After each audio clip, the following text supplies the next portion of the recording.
నేటి రాజకీయాల్లో బూతులు మాట్లాడినా, దాడులు చేసినా, దొంబీలు కూనీలు చేసినా జైలుకు వెళ్ళినా వచ్చే ఇమేజ్ వేరు. ఆ ఇమేజ్కు క్రేజ్ వేరు. ఆ లీడర్ డామినేషన్ లెవెల్స్ వేరు. బహుశా వైసీపీ మాజీ మంత్రి అంబటి రాంబాబు ఇదే కోవకు వస్తారేమో. సీఎం చంద్రబాబును దూషించిన తర్వాత వరుస కేసులు ఎదుర్కొన్న అంబటి రాంబాబు దాదాపు 18 రోజుల నుంచి రాజమండ్రి జైల్లో గడిపారు. ఆయన ఇప్పట్లో బయటకు రావడం కష్టమే అంటూ పొలిటికల్ సర్కిల్స్లో గుసగుసలు నడిచాయి. గంభీరంగా ధైర్యంగా కనబడే అంబటి జైలుకు వెళ్లే ముందు కాస్త భయపడ్డట్టు కనబడ్డారు. జైలు నుంచి బయటకు వచ్చే సమయానికి ఆయనలో ఆ గంభీరం, ధైర్యం కనపడడం కష్టమే అని అంచనా వేశారు.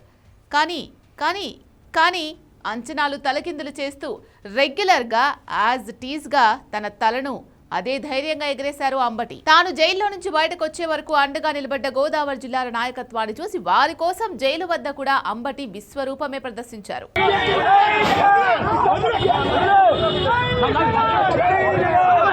రాజమహేంద్రవరం సెంట్రల్ జైలు నుంచి ఈ రోజు విడుదల చేశారు. సత్తెనపల్లిలో సంక్రాంతి లక్కీ డ్రా పేరుతో వసూళ్ల కేసులో బెయిల్ రావడంతో అంబటి రాంబాబు రిలీజ్ అయ్యారు. అక్కడి నుంచి గుంటూరుకు అంబటి ర్యాలీగా రావాలని భావించారు. రాజమండ్రి నుంచి గుంటూరు బయలుదేరిన అంబటి రాంబాబుకు పోలీసులు అడుగడుగునా అడ్డుగా నిలిచారు.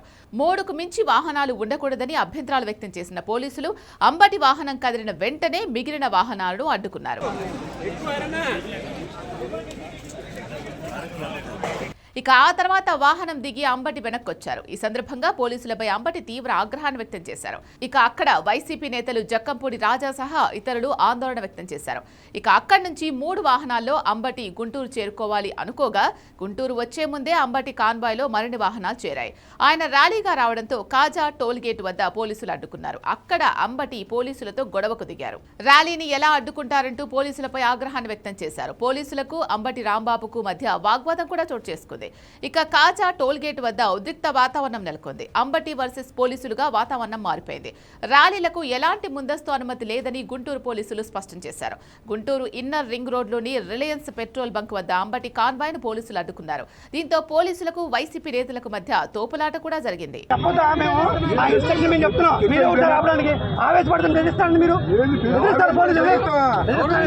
అనుమతి లేదన్నా పోలీసుల మాటను లెక్క చేయకుండా బారికేడ్లను పక్కకు తోసి ముందుకు వెళ్లే ప్రయత్నం చేశారు అంబటి సోదరుడు మురళీకృష్ణ.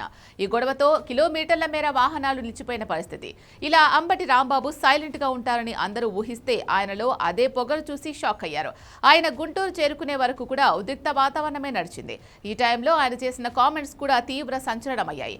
కాజా టోల్ గేటు వద్ద భారీ కాన్వాయ్లో అంబటి వచ్చే ప్రయత్నం చేయగా ఎలా పడితే అలా వస్తే ప్రజలకు తీవ్ర ఇబ్బంది కలుగుతుందని అంబటి రాంబాబుకు మంగళగిరి ఎస్ఐ వెంకట్ హెచ్చరించే ప్రయత్నం చేశారు. ఎస్ఐ వెంకట్పై అంబటి ఫైర్ అయ్యారు. నీ అంతు చూస్తా అంటూ రెచ్చిపోయారు అంబటి. అక్కడే పోలీసులు కూడా అంబటికి ఎదురు తిరిగారు. అంతకు ముందు కూడా అంబటి ఇలాగే ఘాటు వ్యాఖ్యలు చేశారు. ప్రభుత్వంపై అంబటి తీవ్ర వ్యాఖ్యలు చేశారు. తన ఇంటిపై సుమారు 7 గంటల పాటు దాడి జరిగిందని, ఆ దాడిలో తన భార్య బిడ్డను తీవ్రంగా వేధించారని అంబటి ఆవేదనగా మాట్లాడారు. స్వయంగా ముఖ్యమంత్రి చంద్రబాబు నాయుడు, మంత్రి నారా లోకేష్ తన ఇంటిపై జరిగిన దాడిని పర్యవేక్షించారని మండిపడ్డారు. తనను చంపేందుకు ప్రయత్నించినప్పటికీ తాను మాత్రం భయపడేది లేదని అంబటి ఘాటు కామెంట్స్ చేశారు. ప్రజాస్వామ్యబద్ధంగా పోరాటం చేసి చంద్రబాబు సర్కార్ను కూల్చేందుకు కృషి చేస్తాను అంటూ అంబటి రెచ్చిపోయారు. ఈ చంద్రబాబు నాయుడు గారి ప్రభుత్వం వచ్చినప్పుడే జైల్లో ఉండటానికి సిద్ధపడ్డానని కూడా ఈ సందర్భంగా మనం చేస్తున్నాం. నన్ను హింసించాలని, నన్ను జైల్లో పెట్టాలని చంద్రబాబు, లోకేష్ ఎప్పటి నుంచో ప్రయత్నం చేస్తున్నారు. ఎక్కడో దొరికాను, లోపల పెట్టారు. చూద్దాం.